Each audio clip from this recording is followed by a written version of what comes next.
ऐसे फुदुक फुदुक फुदुक फुदुक फुदुक फुदुक।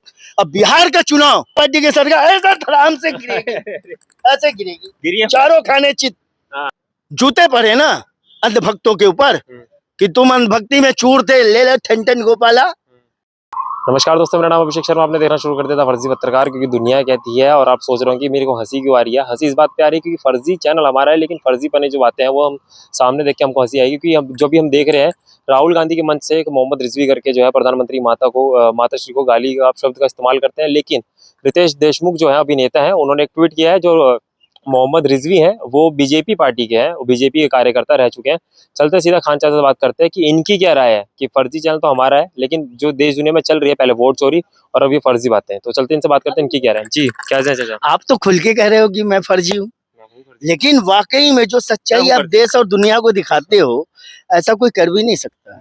आज तो वो सच्चे लोग जो सच्चाई का चोला पहन के बैठे हुए हैं, अरे हम तो बहुत बड़े भक्त हैं, सच्चाई है, और वो फर्जी काम कर रहे हैं।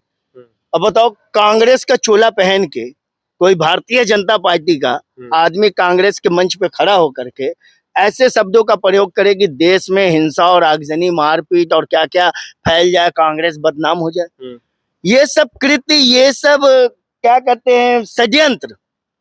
ये षड्यंत्र सिर्फ भारतीय जनता पार्टी के अलावा कोई देश के अंदर कर ही नहीं। कोई और पार्टी भी तो हो सकती है, भारतीय जनता पार्टी खुद क्यों करेगी?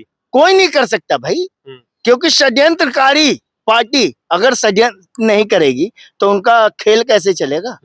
ये षड्यंत्र आपने देखा चुनाव के, इसमें जो घोटाले आप देखो कैसे रातों रात जो है महाराष्ट्र के अंदर 4 महीने के अंदर लोकसभा विधानसभा चुनाव के बीच में 1 करोड़ यानी 67-68 लाख वोटरों का बढ़ जाना, ये क्या दिखाता है भाई? ये जादू कहाँ से सीख लिए हैं इन लोगों ने? ये जादू करना, अब मुझे याद आया इन्होंने जादू कहाँ से सीखा है। काफी आज के 50 साल पहले हमारे भारत के अंदर एक महान उपन्यासकार थे, लेखक थे, जिनका नाम था देवकी नंदन खत्री। उनकी किताब आई थी देवकांता संतति, उस पर फिल्में सीरियल भी बनी है चंद्रकांता के नाम से।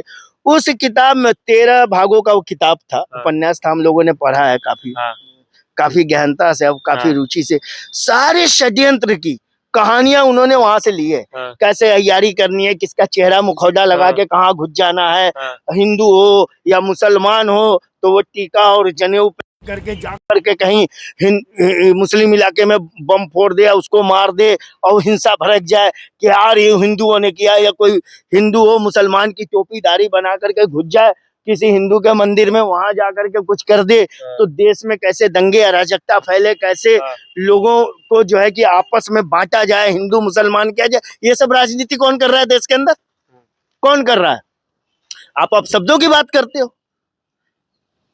लोकसभा के अंदर जिन्हें प्रधानमंत्री जी ने मंदिर बताया था, जब वो पहला कदम रखे थे ना, तो उसका शीर्षासन किया था उन्होंने प्रवेश करने से पहले।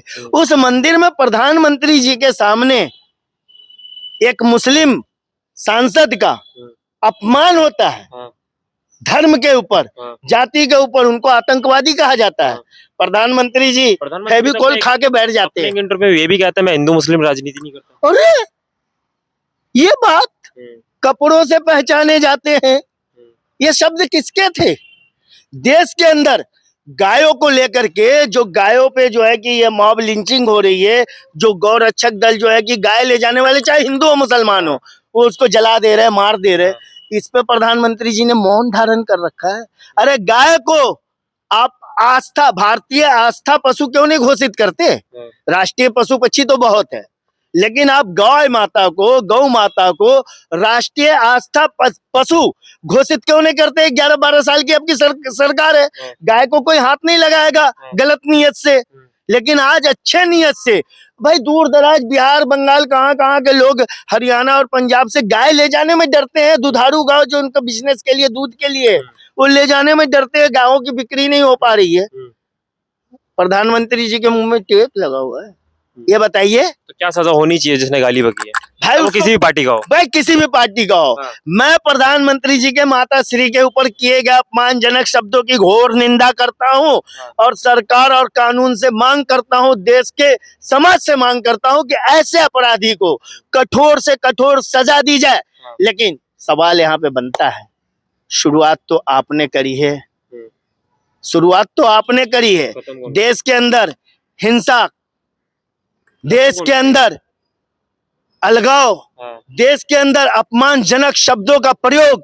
अरे माननीय प्रधानमंत्री जी, सबसे पहले तो आपने अपमानजनक शब्दों का प्रयोग किया। कह रहे हैं कि प्रधानमंत्री ने अगर भारतीय जनता पार्टी ने अगर भड़काऊ बयान किए हैं, दंगे फसाद कराए हैं, तो खत्म कौन करेगा? शुरुआत की है तो कार्रवाई कहाँ होती है जी?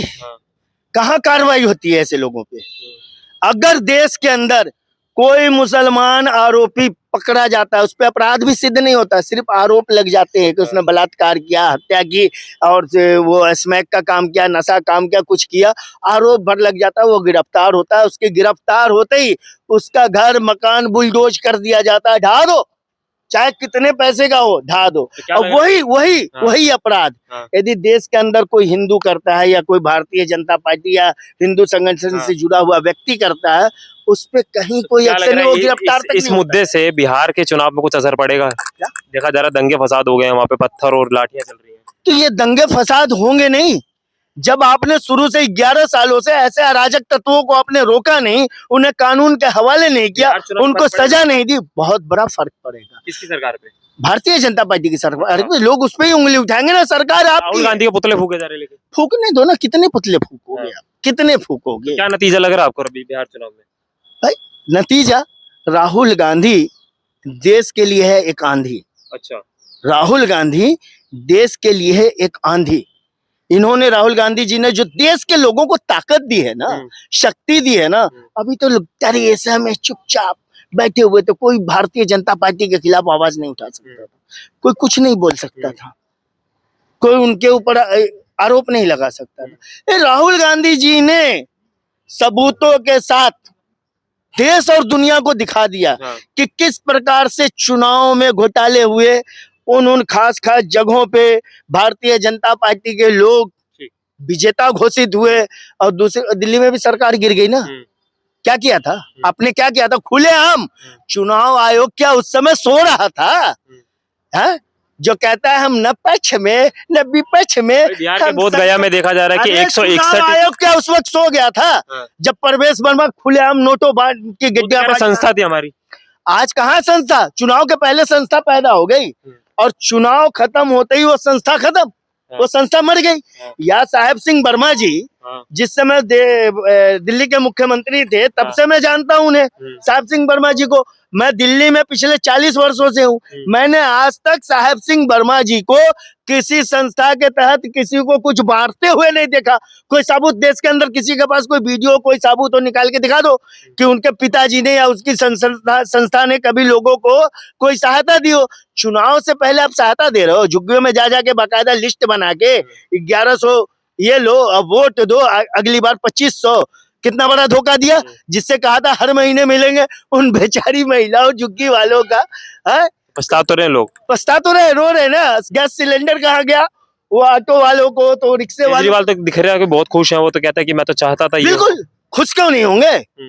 जूते पड़े ना अंधभक्तों के ऊपर कि तुम अंधभक्ति में चूर थे, ले लो ठन गोपाला, ले लो। क्या बिहार में बात कर लेते, क्या लग रहा है बिहार में सरकार बनेगी या नहीं बनेगी? बिहार में देखो जी, हमें तो हंसी आ रही है, आप भी कहीं हंसने लगोगे। ये जो बैसाखी है ना, एक दाएं वाली एक बाएं वाली, और इस बैसाखी पे अभी केंद्र की सरकार चल रही है ऐसे फुदुक फुदुक फुदुक फुदुक फुदुक फुदुक। अब बिहार का चुनाव जैसे ही इंडिया गठबंधन जीतती है, मैं गारंटी देता हूँ इधर वाली दाएं वाली बैसाखी नीतीश कुमार पलटू चाचा की कहेंगे एक बार और पलटने में कोई हर्ज नहीं। अच्छा। वो बैसाखी गई, चंद्रबाबू नायडू कहेगा भाई मैं तो कोई बड़ा पद लूंगा केंद्र में, चाहे गृह मंत्री का मिल जाए, चाहे रेल मंत्री का मिल जाए। चंद्रबाबू नायडू भी, वो भी कहेंगे ये भी हटाओ। अब ये भारतीय जनता पार्टी की सरकार ऐसा धड़ाम से गिरेगी, ऐसे गिरेगी, चारों खाने चित। ये हालत होगा, आप देख लेना, ये मैं गारंटी देता हूँ। अच्छा, ये लिख के रख लो। ठीक है ये ठीक है जी, बिहार का चुनाव इस देश की केंद्रीय सत्ता के परिवर्तन का चुनाव है। ठीक है। जिस तरह देखा यहाँ पे भारतीय जनता पार्टी किस तरीके से गिरेगी इन्होंने बता दिया गिर के, और जिस तरीके से उन्होंने मजाक बनाया चंद्रबाबू नायडू और नीतीश कुमार का, वो अपने में ही देखना कॉमेडियन था। और देखना ये है कि बिहार में क्या सत्ता परिवर्तन होता है या नहीं होता है, 20 साल का राज टूटता है या नहीं टूटता। आप लोग की क्या राय इस वीडियो के लिए कमेंट सेक्शन में दे। तब तक के लिए देखना ना भूले द फर्जी पत्रकार, क्योंकि दुनिया कहती है।